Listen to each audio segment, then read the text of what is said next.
नमस्कार मंडळी, M S कुकिंगमध्ये स्वागत आहे. आज बनवणार आहोत, आज अष्टमी आहे. तुम्हाला सर्वांना गोकुळाष्टमीच्या शुभेच्छा.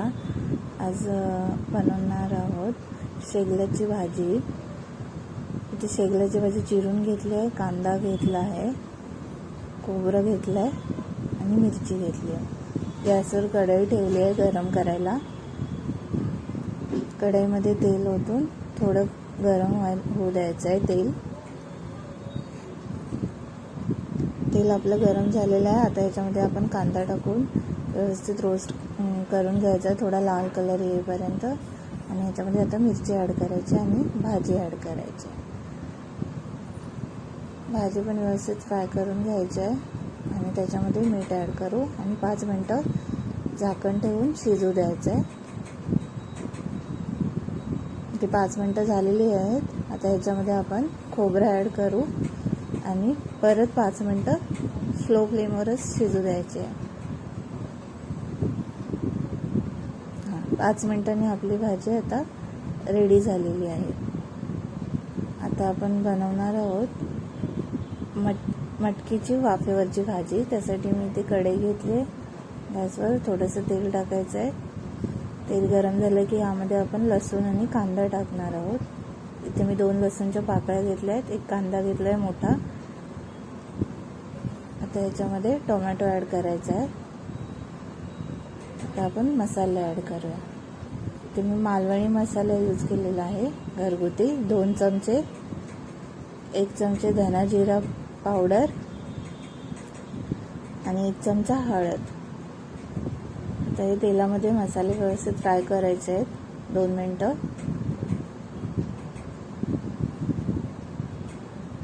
कांदा टोमॅटो व्यवस्थित फ्राय झालेला आहे. आता याच्यामध्ये आपण मटकी टाकून घेणार आहोत. मटकी पण व्यवस्थित फ्राय करायची आहे. ह्याला स्लो फ्लेमवर मीठ टाकायचं आहे. स्लो फ्लेमवर 10 मिनटं ठेवायचं आहे. 10 मिनटं झालेली आहेत. बघू शकता व्यवस्थित आपली मटकी पण शिजलेली आहे. आता एका साईडला मी इकडे डाळ ठेवली होती गॅसवर. ती डाळ पण रेडी झालेली आहे. छान उकळी आली आहे आपल्या डाळीला. आता मी गॅस ऑन करते. गॅसवर तवा ठेवला आहे गरम करायला. मी अळूवडीची रेसिपी मी तुमच्यासोबत शेअर केली आहे, तुम्ही बघू शकता. ह्याच्या आधी इथे मी तेल टाकले, त्याच्यामध्ये जिरा आणि मोहरी टाकली आणि छान फ्लेवर येतो अळूवडीला. आपण अळूवडी आता फ्राय करून घेणार आहोत सर्व. तुम्हाला माझे व्हिडिओ आवडले असेल तर लाईक करा, शेअर करा आणि सबस्क्राईब करायला विसरू नका. अळूवडी आपण वलटी मारून घ्यायची आहे. आपली अळूवडी पण छान फ्राय होत आहेत, झालेली आहेत. आता बघू शकता तुम्ही. आता काढून घ्यायचे. आपली अळूवडी पण रेडी झालेली आहे. आता मी बनवणार आहे मखाण्याची खीर. इथे मी मखाणे घेतले आहेत. गॅसवर मी कढई ठेवली आहे. त्याच्यामध्ये मी थोडंसं घी टाकून बदाम, वेलची आणि मखाणा मी रोस्ट करून घेणार आहे. तुम्ही काजू, मनुका वगैरे असं ॲड करू शकता याच्यामध्ये. मी इथे बदाम आणि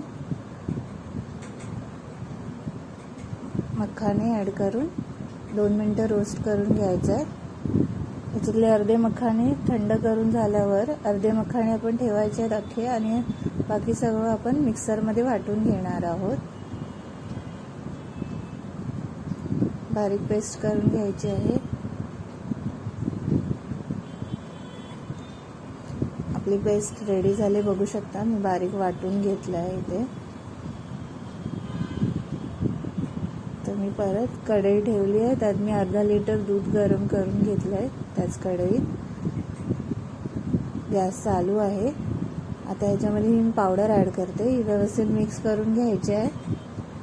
पावडर मिक्स झाली की आपण मखाने टाकायचे आहेत, जे आपण अख्खे ठेवले होते ते पण व्यवस्थित मिक्स करून घ्यायचे आहेत.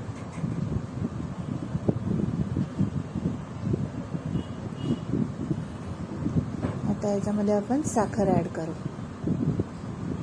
साखर तुम्ही तुमच्या हिशोबाने, तुम्ही किती गोड पाहिजे त्याच्या हिशोबाने टाकू शकता. मी ते ड्रायफ्रूट्स पण थोडे ठेवले होते वरून टाकायला. मनुका आणि बदाम मी टाकते. आपण 10 मिनटं शिजू द्यायचे.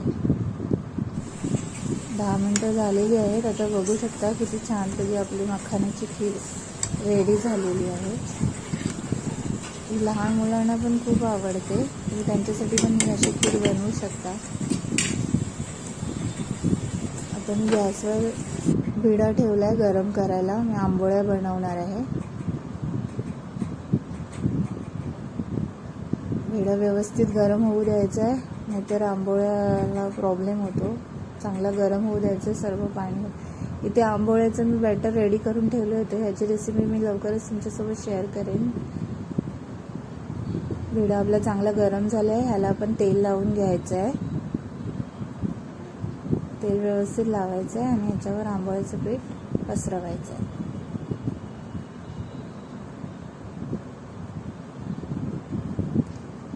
बघू शकता आंबोळी छान शिजल्या. त्याला पलटी मारायची.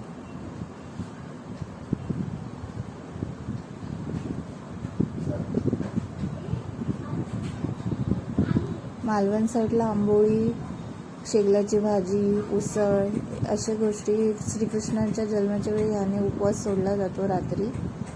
आमच्या आईच्या घरी अशीच पद्धत आहे. बघा आंबोळ्या आपल्या रेडी झालेल्या आहेत. आपलं ऑलमोस्ट सर्व जेवण डन झालं आहे. आता आपण पूजेकडे वळूया.